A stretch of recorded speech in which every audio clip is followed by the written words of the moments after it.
થોડા સમય પહેલા ગોંડલના ધારાસભ્યના પુત્રએ કેટલાક આગેવાનો અને એમાં આપના નામનો ઉલ્લેખ કરીને કહ્યું કે ભાઈ ગોંડલ આવી જાવ, તો મેહુલભાઈ ગોંડલ ક્યારે જાય?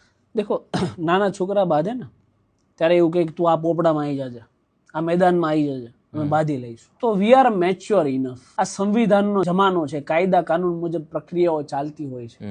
લોજિકલ વાત છે કે બધા લોકો, તમામ નાના જે બાળકો હોય એ માનું દૂધ પીને જ મોટા થાય, એમાં કોઈ બીજી બાબત આવે નહીં.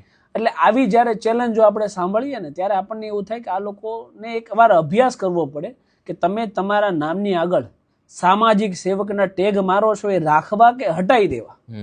કારણ કે એક મેચ્યોરિટી હોવી જોઈએ તમારામાં કે મારા મોઢામાંથી શું શબ્દો નીકળે છે, અને એ નીકળેલા શબ્દો માટે હું એને બાળક બુદ્ધિ ગણું કે ભાઈ તું આવી જા, હું તમારા પિતાજીના નોકર થોડા છીએ અમે કે તમે બોલાવો ત્યારે આવીએ. જ્યારે ગોંડલની જનતાને જરૂર હશે ત્યારે અમે આવીને ઉભા રહી જઈશું. તમે કહેશો અમે આવશું એ શક્ય નથી. બીજી બાબત એ છે કે અમારું કામ ખાલી બયાનબાજી કરવાનું નથી.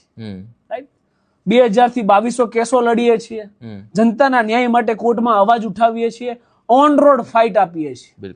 રાઈટ, તો એમાંથી અમને આવી છીછોરાપંતી કરવા માટેનો સમય નથી મળતો. રાઈટ, તો હરેક વસ્તુના એક પહેલું હોય.